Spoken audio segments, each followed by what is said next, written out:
Hello, critical pedagogy scholars and practitioners.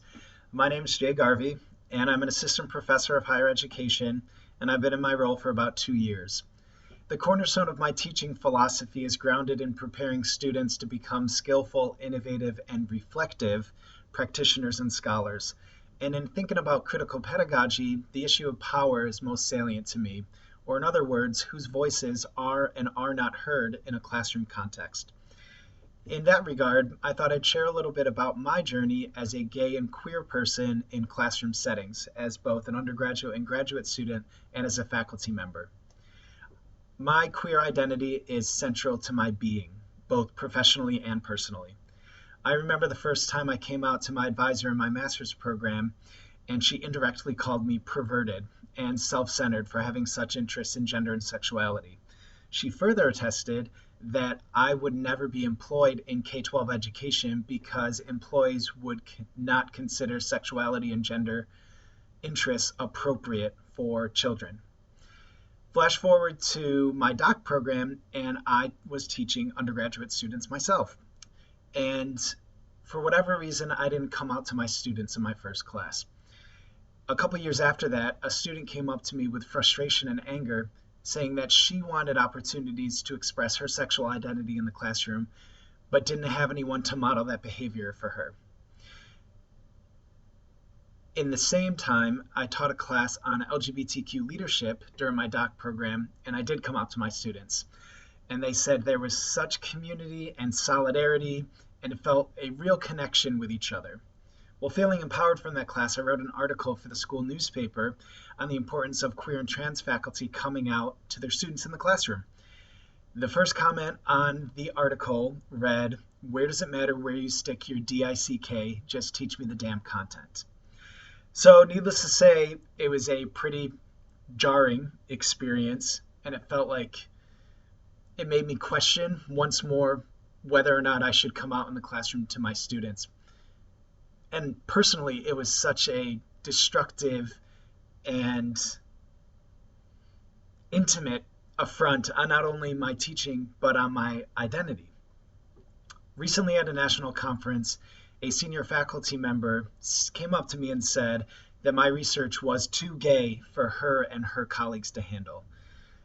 I didn't really know how to act, so I just laughed it off, but it wasn't until later that I really understood how demeaning, insulting, and oppressive her comments were to me.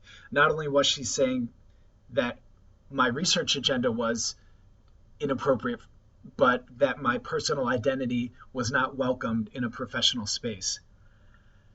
Flash forward to my role as a faculty member, and in my first semester of teaching, I taught a course on student development theory. In my formal teaching evaluations, I had a student say, all he does is teach gay people how to come out of the closet, and when he doesn't get what he wants, he just cries. Now that took a lot of processing internally, but I also had to have formal conversations with my department head to understand how personally destructive comments on my identity relate to my tenure dossier, because these were my formal teaching evaluations. As I reflect on power in the classroom, I'm reminded of the power that other people have in shaping one's narrative. For those who occupy the margins of social affirmation, empowering moments of identity salience can be fleeting, and they can be taken away by people. I try to connect with students personally to create meaningful relationships that sustain beyond classroom experiences, and I do this largely by sharing my own identity. And it makes me feel like a whole person as well. My highest source of pride is being able to see students translate their classroom learning into positive social change outside of the class.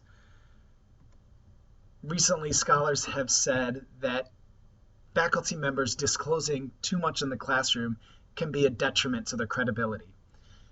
This and my experiences have left me wondering, am I being too personal with my students? Should I not share my identity narrative in the classroom? I find that my pedagogy is often reflective, and I bounce back and forth to critical moments that I have experienced as a student and as a faculty member.